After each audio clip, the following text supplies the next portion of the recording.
जी हाँ, नाम का सीज फायर। अमेरिकी राष्ट्रपति डोनाल्ड ट्रंप ने ट्रुथ सोशल पर एक बड़ा ऐलान करते हुए कहा कि इजराइल और ईरान के बीच 12 दिन से चल रहा युद्ध खत्म हो गया है। सीज फायर के लिए सहमति बन गई है। उन्होंने कहा कि सीज फायर पर दोनों पक्ष की सहमति बन चुकी है और अगले 24 घंटे में यह जंग आधिकारिक तौर पर समाप्त हो जाएगी। ट्रंप ने इसे 12 दिवसीय युद्ध बताया और कहा कि यह युद्ध सालों चल सकता था, पूरा मध्य पूर्व तबाह हो सकता था, लेकिन अब ऐसा नहीं हुआ।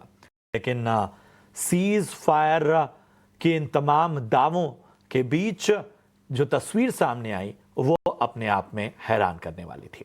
चंद घंटों में ही ट्रंप की शांति की कोशिशें फुस साबित हुई। इजराइल ने आरोप लगाया कि ईरान ने सीज फायर का उल्लंघन किया है और बैलिस्टिक मिसाइलों से हमला किया है। इजरायली फायर और रेस्क्यू सर्विस के मुताबिक इस हमले में 3 लोगों की मौत हुई और कई इमारतों को नुकसान पहुंचा और लगातार सीज फायर का उल्लंघन होता रहा। जवाब में भी इजराइल ने पूरी ताकत से पलटवार करने की चेतावनी दी है। वहीं ईरान के विदेश मंत्री अब्बास अराक्ची ने ट्रंप के सीज फायर के दावे को सिरे से खारिज कर दिया। उन्होंने कहा किसी भी तरह का संघर्ष विराम या सैनिक कार्रवाई रोकने पर कोई करार, कोई सहमति नहीं हुई है। ईरान ने इजराइल को सुबह 4 बजे तक का वक्त देते हुए कहा था कि अगर गैर कानूनी युद्ध रोका जाए तो वो जवाबी कार्रवाई रोक सकते हैं। लेकिन अब हालात फिर से टकराव के मोड़ पर हैं। कॉन्फ्लिक्ट जो है वो और पेचीदा हो गया है और ट्रंप का दावा महज एक राजनीतिक शिगुफा बनकर रह गया है। चलिए, तो इन सारी चीजों के बीच सवाल ये उठता है कि अब यहां से आगे की तस्वीर क्या बन रही है। एक चीज लग रहा था कि जो तमाम एक्सपर्ट्स भी यकीन दिला रहे थे कि सीज फायर कुछ दिनों में हो सकता है, लग रहा था कि यह तस्वीर बेहतर हो सकती है, लेकिन ऐसा कुछ हुआ नहीं। डोनाल्ड ट्रंप ने कहा क्या, जरा वो सुन लेते हैं। Yeah, I do. They violated, but Israel violated it too. Israel, as soon as we made the deal, they came out and they dropped a load of bombs, the likes of which I'd never seen before. The biggest load that we've seen. I'm not happy with Israel. You know, when I say, okay, now you have 12 hours, you don't go out in the first hour and just drop everything you have on them. So I'm not happy with them. I'm not happy with Iran either. But I'm really unhappy if Israel's going out this morning because the one rocket that didn't land, that was shot, perhaps by mistake, that didn't land. I'm not happy about that. चलिए, तो ये तमाम बातें, अभी तक की तमाम जानकारियां हमने आपके सामने रखी और मैं परिचय करा दूं, हमारे साथ खास मेहमान भी इस चर्चा में शामिल हो रहे हैं। हमारे साथ पूर्व डिप्लोमेट सुरेश गोयल साहब हैं, हमारी चर्चाओं में अक्सर शामिल होते हैं। Suresh sir, thank you so much अपना कीमती समय देने के लिए। हमारे साथ ब्रिगेडियर रिटायर्ड विनोद दत्ता साहब हैं, जाने माने डिफेंस एक्सपर्ट। विनोद सर, आपका भी बहुत बहुत स्वागत था। सबसे पहले सुरेश सर, मैं आपके पास आना चाहूँगा। क्या ट्रंप का जो दावा है और ये जो लगातार एक स्टंट रहा है उनका सीज फायर को लेके, क्या इस बार इस मामले में उन्होंने जल्दबाजी एक बार फिर कर दी या उन्होंने कहीं ना कहीं बाकी मसलों को ईरान और इजराइल जैसा मसला समझकर उन्हें लगा हो कि शायद नेगोशिएशन इतना आसान हो जाएगा? देखिए, इस मामले में ये तो साफ बात है कि दोनों के बीच में कोई नेगोशिएशन नहीं हुआ है, क्योंकि इतनी जल्दी नेगोशिएशन नहीं होते हैं, टाइम लगता है हर एक चीज में ये। लेकिन जहां तक मेरे को पता है कि ट्रंप ने सीज फायर डिक्लेयर करने से पहले या अब बोलने से पहले, अपने पोस्ट पर डालने से पहले इजराइल से बात हुई थी और कतार की ईरान से बातचीत हुई थी।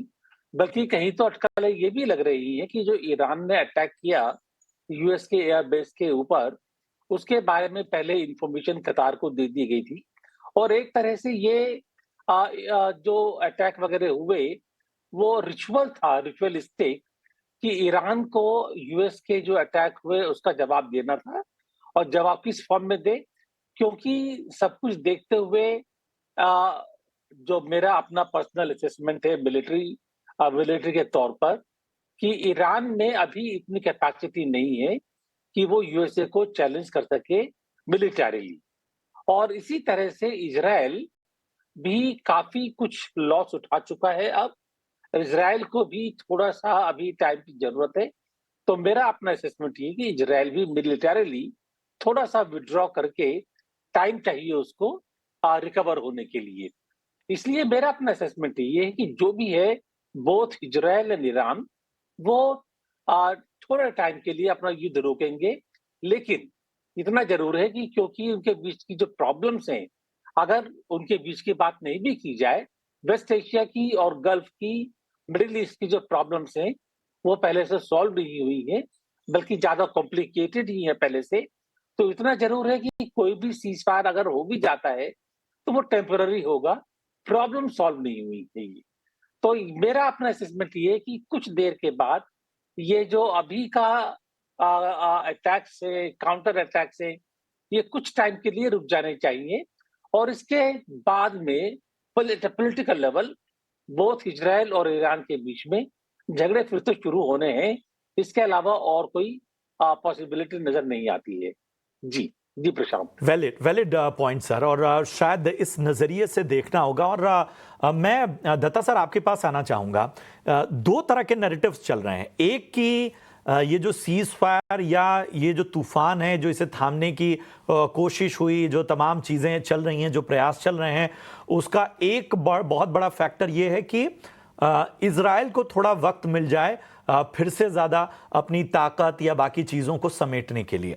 दूसरा, जैसा सुरेश सर कह रहे थे कि दोनों ही देशों में फिलहाल ऐसी कुव्वत नहीं है कि इसको और ज़्यादा एक्सकलेट करें और ज़्यादा इसकी इंटेंसिटी बढ़ाएं।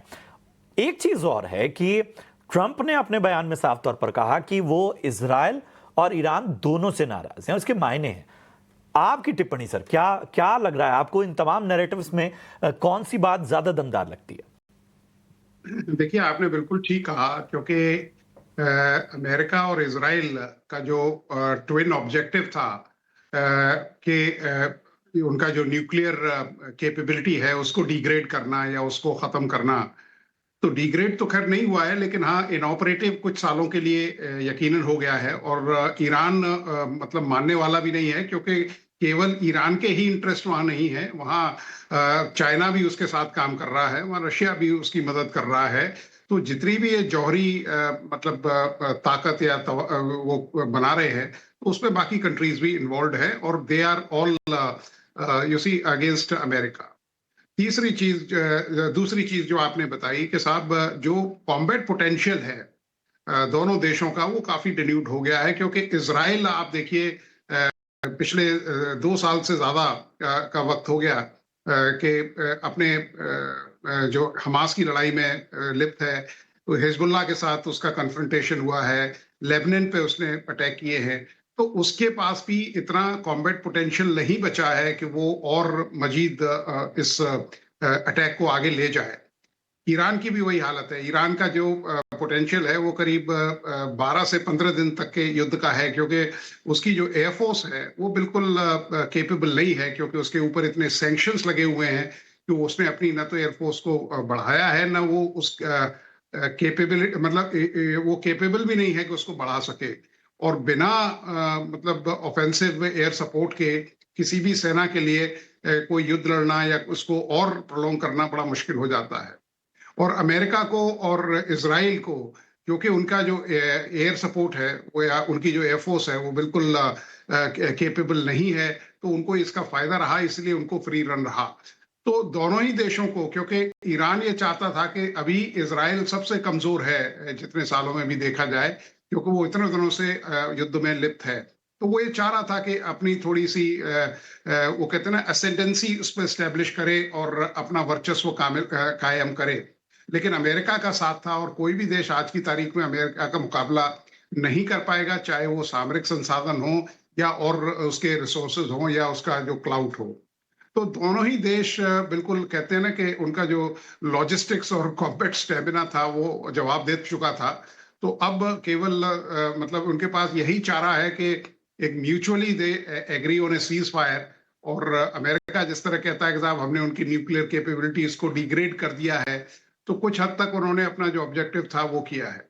और जब नेगोशिएशंस होंगे तब वो यकीनन चाहेगा कि भाई चेंज ऑफ रिजीम हो, या इस तरह के वो मतलब चाहे एफबीआई हो चाहे मोसाद हो, वो इस तरह के एलिमेंट्स वहां प्लेस करेंगे जो वहां कोई जन आंदोलन या इस तरह हो जो खमनाई के खिलाफ जाए, और एक म्यूचुअली एग्रीड सरकार जो अमेरिका चाहता है, क्योंकि वो चाहते हैं कि रजा शाह जो पहलवी जो पहले वो थे किंग, उनके वंशज कोई आके उस पर बैठे।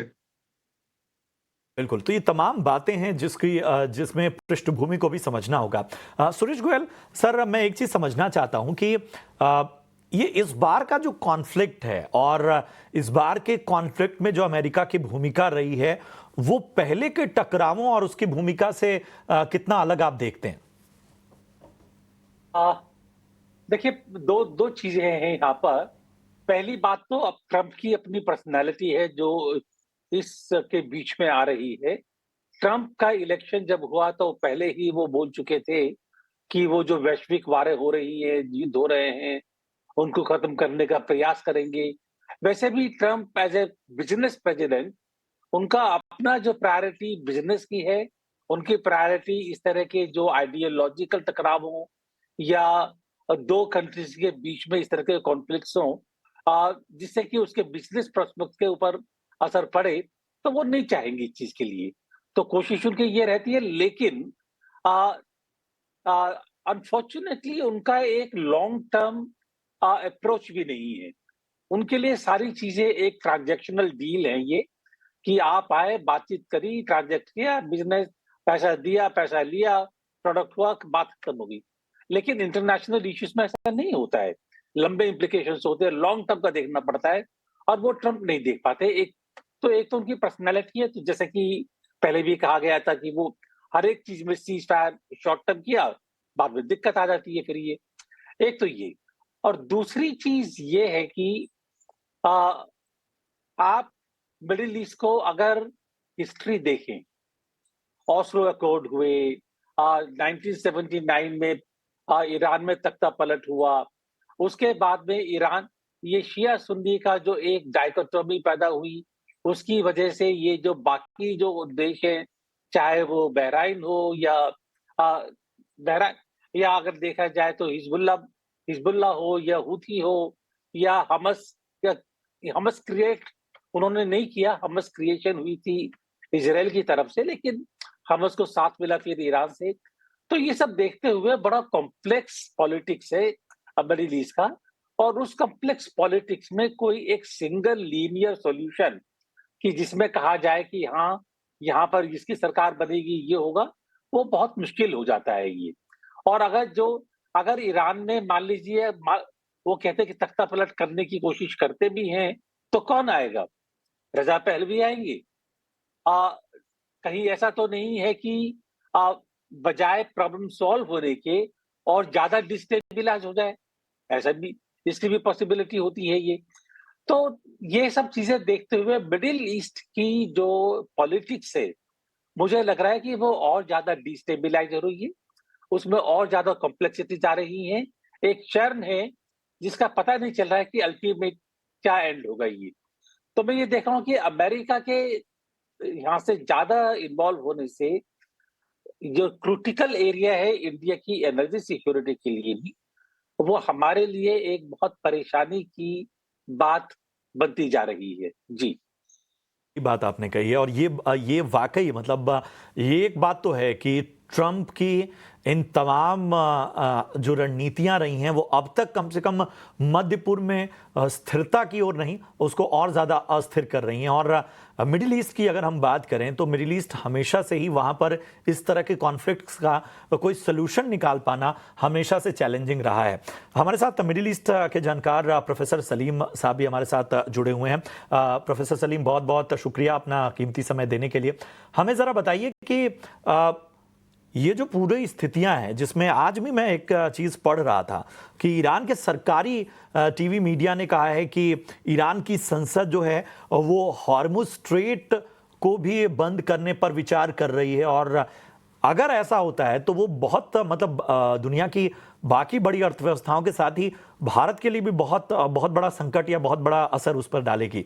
कैसे देख रहे हैं मतलब इस बार की चिंताओं को, इस बार के चैलेंज को इस पूरे क्षेत्र में? देखिए, स्ट्रेट ऑफ हॉर्मुज जो है वो बहुत ही महत्वपूर्ण है, क्योंकि खाड़ी देशों से जितना भी तेल आता है और जितने भी जहाज आते हैं वो वहीं से पास होते हैं।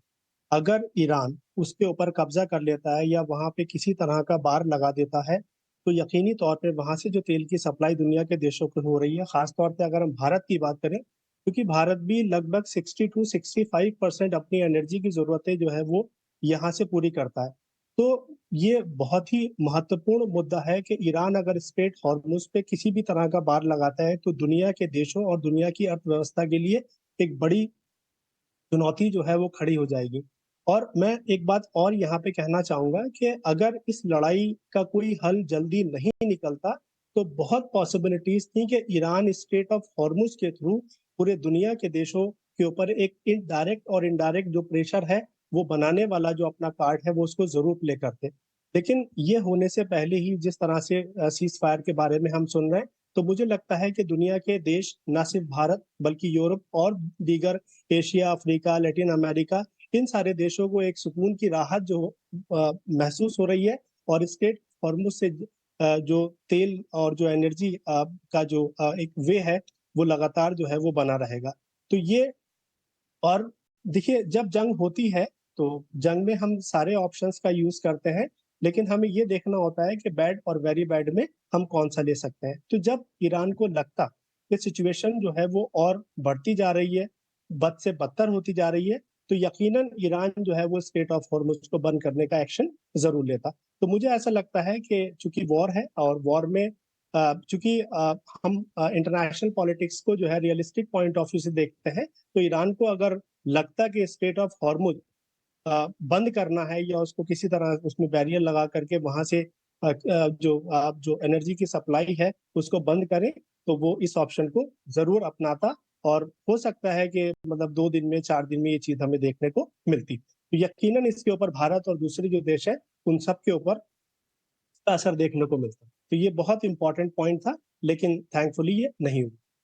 थैंकफुली नहीं हुआ, लेकिन आपने सही बात बोली कि ये एक ऐसा कार्ड है जिसको ईरान इस्तेमाल करता रहा है। साल 2011 में अमेरिका और यूरोपीय संघ को उस वक्त के तत्कालीन उपराष्ट्रपति जनरल मोहम्मद रजा रहीमी ने चेतावनी दी थी और कहा था कि अगर ईरान के तेल निर्यात पर प्रतिबंध लगाया गया तो स्ट्रेट ऑफ हॉर्मुज से एक बूंद तेल भी गुजरने नहीं दिया जाएगा। आपको बता दें जो स्ट्रेट ऑफ हॉर्मुज है उससे दुनिया भर का जो है वो लगभग 20% जो है वो तेल गुजरता है और इसलिए ये बड़ा मायने रखता है, जैसा प्रोफेसर सलीम बता रहे थे। एक चीज मैं समझना चाहूंगा दत्ता सर आपसे, एक बड़ा कंपैरिजन चल रहा है, तुलना चल रही है कि इस पूरे जो टकराव है, ये पूरा जो कॉन्फ्लिक्ट है, इसमें भारी कौन पड़ेगा, मतलब ताकत किसके पास अंत तक टिकने की है। तो जरा दत्ता सर बताइए कि जो तमाम डेटा सजेस्ट कर रहे हैं, तमाम जानकारियां जो सजेस्ट कर रही हैं, उसमें क्या बात है, मतलब एक बार बार ये कहा जा रहा है कि इजराइल भी बहुत सी चुनौतियों से जूझ रहा है और ईरान जो है वो भी लंबे समय तक नहीं टिक सकता, लेकिन कोई तो कोई ज्यादा भारी होगा। इसमें कोई शक नहीं कि इजराइल इस युद्ध में भारी पड़ेगा, क्योंकि इजराइल को अमेरिका का पूरा सपोर्ट है। और आप देखिए कि इजराइल का जब मतलब एग्जिस्टेंस में आया 1948 में, तो उसके बाद ही उसको युद्ध में जाना पड़ा और करीब 6 कंट्रीज ने एक साथ उसके ऊपर अटैक किया, लेकिन वो वहां से विक्टोरियस निकला। 1973 योम किपुर वॉर देखिए आप, किस तरह से उसने अपने आप को एक्सीलेंटली उस युद्ध की स्थिति में से अपनी विजय हासिल की। आप ये देखिए कि जब बंटवारा हुआ था तो करीब 45% जो हिस्सा था वो इजराइल को मिला था और 55% पैलेस्टीन को। आज पैलेस्टीन के पास केवल 20% हिस्सा है। तो जिस तरह की मस्कुलर नेशनलिज्म इजराइल दिखाता है, इजराइल में सबसे बड़ी देखिए, अगर अमेरिका को आप देखें, जो सबसे धनाढ्य लोग हैं, जो सबसे जहनी लोग हैं, वो ज्यूज हैं और अमेरिका कैपिटल इकोनॉमी है। और ये कौम एक ऐसी कौम है या एक ऐसा मुल्क है, हाँ, वो हर आदमी अपनी आखिरी सांस अपने देश के लिए देने को तैयार है। तो सबसे बड़ी चीज किसी भी युद्ध में होती है, वो 3 चीजें होती हैं: मैन, मटेरियल और मोरल। व्हेन वी से मैन पावर की कोई कमी नहीं है, वहां हर बच्चा लड़ने को तैयार है। मटेरियल की कोई अभी कमी नहीं है, हालांकि 2 साल से इजराइल युद्ध कर रहा है, लेकिन अमेरिका का पूरा सपोर्ट है। अमेरिका उसको सामरिक तौर पे भी काफी मदद दे रहा है। तो और दूसरा, अमेरिका इजराइल के थ्रू ईरान के ऊपर प्रेशर एक्सर्ट करना चाहता है। अभी आपने स्लाइड दिखाई कि अमेरिका सबसे ज्यादा मतलब बड़ा कंट्री है जो ऑयल के साथ डील कर रहा है। तो अमेरिका का भी एक अपना इंटरेस्ट है। इराक में देखिए सारा जो तेल है वो अमेरिका कंट्रोल करता है, और भी देशों में उसके बेसिस हैं। तो इन सब चीजों को देखते हुए इजराइल का जो कॉम्बैट पोटेंशियल है वो काफी है। लेकिन यस, अभी अगर ये और युद्ध खिंचता करीब महीने 15 दिन, तो इजराइल के जो डिफेंस सिस्टम वगैरह हैं या उसमें है, तो उसमें उसके चिंक्स इन दी आर्मर जो दिखाई दे रहे थे। लेकिन अमेरिका का जो सपोर्ट उसको है, इसलिए इजराइल का पलड़ा इसमें हमेशा भारी रहेगा। पलड़ा क्योंकि भारी है ईरान इस की देखिए पूरे आप वॉर में, लेकिन यही है कि कोई भी देश जो पूरे दमखम से भी लड़ रहा है, किसी के सहारे से भी लड़ रहा है, तो बड़ा सवाल ये उठता है कि कितनी देर तक का। सुरेश सर, मैं आपके पास आना चाहूंगा। क्या आपको लगता है कि इस बदलती हुई दुनिया में जो डिप्लोमेटिक चैनल्स हैं, डिप्लोमेटिक जो जरिया है, वो अब कहीं ना कहीं बैकसीट लेता जा रहा है? मतलब एक एग्रेशन नजर आ रहा है, तुरंत रिएक्ट करने का, रिटेलिएट करने का, टॉक्स जो हैं वो शायद प्रहार के बाद हो रही हैं। देखिए, पहले तो आपने जब भी अभी सवाल पूछा, उसका छोटा सा जवाब ये है कि आ, एक जो कॉन्फ्लिक्ट पैदा हो गए हैं, और उसमें जो ये लगता है कि इमीडिएट आउटकम लेने के लिए वो है ना कि फास्ट फूड, फास्ट एवरीथिंग, हर एक चीज का एकदम जल्दी नतीजा चाहिए। तो उसको देखते हुए आप बिल्कुल सही कह रहे हैं ये, कि हर एक चीज का सॉल्यूशन वो देखते हैं कि अगर यूज ऑफ मिलिट्री मींस या फोर्स यूज करके उसका जल्दी से सॉल्यूशन ले लिया जाए तो बात खत्म हो जाएगी। देखिए, मिलिट्री से सॉल्यूशन नहीं निकलेगा। मिलिट्री से मैंने अभी भी कहा जैसे कि टेम्पररी पीस हो जाएगी, अलग थलग हो जाएंगे, डिस्टेंस बन जाएगा। लेकिन जो जो प्रॉब्लम है, प्रॉब्लम रिजॉल्व नहीं होगी, प्रॉब्लम जो है खाली डिप्लोमेसी से ही दूर होगी। तो ये मेरे को पूरा भरोसा है, जैसे कि ईरान और इसराइल के मामले में भी अभी चाहे सीज फायर हो गया है, लेकिन जब तक वो लोग आपस में ये अपनी जो प्रॉब्लम्स है बेसिकली, और वो प्रॉब्लम क्या है कि न्यूक्लियर प्रोग्राम ईरान का, आई डोंट थिंक कि वो बेसिक प्रॉब्लम है, लेकिन प्रॉब्लम कहीं और है। जब तक वो दूर नहीं होगी, मेरे ख्याल है ये प्रॉब्लम चलती रहेगी, मिडिल ईस्ट की भी, वेस्ट एशिया की। और अब मैं आता हूं कि प्रॉब्लम है क्या एक्चुअली। बड़े शॉर्ट में कहूंगा कि टाइम काफी कम हो गया है ये। देखिए, हम अभी बात कर रहे थे कि इजराइल का मैन मटेरियल सब कुछ ही। अगर आप इजराइल की हिस्ट्री देखेंगे कि इजराइल क्रिएट किस तरह हुआ, इजराइल का creation was itself a problem. Israel को जो यूरोपियन ज्यूज जो वहां से उनको एक्सोडस हुआ यूरोप से, उनको कहीं बसाने के लिए पैलेस्टीन, अरब एरियाज में एक बॉस बल्फोर डिक्लेरेशन के जरिए जो लैंड था वहां पर यूके ने टेरिटरी बनाई कि यहाँ पर ये इजराइल बनेगा। ये imposition of another state without any legal sanctions वो हुआ। उसके बाद में झगड़े बढ़ते चले गए, पैलेस्टीनियन का वहां पर दिक्कत खड़ी होती चली गई। आप ये देखेंगे कि 67 की बात कर रहे हैं, 73 की बात कर रहे हैं, इजराइल सक्सीडेड बेसिकली क्योंकि उसको America, the one major super power, उसका साथ था। अब जो है सिचुएशन अलग हो गई है। अब चीन किसके साथ जाएगा? चाइना की जो ऑयल सप्लाई है वो भी इफेक्ट होगी अगर सेट ऑफ हॉर्मुज के ऊपर असर पड़ा। तो मुझको ये पक्का भरोसा है कि सूनर और लेटर अगर ये युद्ध आगे चला और बिल्कुल सर, तो चीन का अपना रोल रहेगा, बिल्कुल सर, रशिया का अपना रोल रहेगा। बिल्कुल। बहुत बहुत वैलिड पॉइंट से। एक आखिरी सवाल के साथ प्रोफेसर सलीम, मैं आपके पास आना चाहूंगा। आपको लगता है कि ईरान को इस बार दोस्त कम मिले, इस बार जो सपोर्ट उसे चाहिए था वो उसे कम मिला है, मतलब खासतौर पे मुस्लिम देशों का? देखिए, मुस्लिम देशों का सपोर्ट ईरान को खुल के इसीलिए नहीं मिला है क्योंकि शिया सुन्नी वाला जो खाई है वो बहुत बड़ा है और वो आसानी से जो है वो पटने वाला नहीं है। अगर आप देखें कि इस पूरे 12 दिन के वॉर में जितने भी अरब मुस्लिम देश हैं, अगर वो चाहते तो बहुत पहले इसमें इंटरफेयर कर देते, लेकिन उन्होंने इसमें इंटरफेयर नहीं किया। तो ये शिया सुन्नी वाला जो एंगल है ये शायद एक बहुत बड़ा रीजन है जिसकी वजह से ईरान का खास करके सुन्नी मुस्लिम देशों के साथ संबंध जो है वो नहीं बन पा रहा है। और अगर हम इसको पॉलिटिकल और स्ट्रैटेजिक पॉइंट ऑफ व्यू से देखें तो कहीं ना कहीं जो अरब मुस्लिम देश है, खास करके जो खाड़ी देश है, वो भी ईरान को अपना एक बड़ा दुश्मन मानते हैं।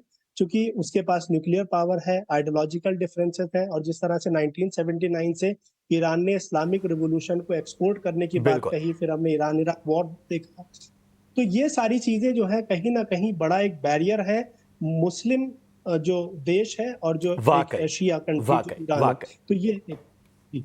वाकई बिल्कुल। तो ये तमाम पहलू हैं। मेरे पास समय कम है, इसलिए माफ़ी चाहूँगा कि मैं इस चर्चा को और ज़्यादा आगे नहीं बढ़ा सकता, लेकिन कोशिश ये रही कि हम इसको बेहद इंफॉर्मेटिव बनाएं, जानकारी हर स्तर पर आम दर्शकों के सामने रखें, इस पूरे स्थिति के मायने समझाएं और इस पूरे क्षेत्र में अस्थिरता और बाकी पहलुओं को भी समझने की कोशिश करें। शुक्रिया करेंगे प्रोफेसर सलीम गोयल सर, इसके साथ ही दत्ता सर, आप सभी का इस चर्चा में शामिल होने के लिए, अपना कीमती समय देने के लिए। चलिए, स्वदेश विशेष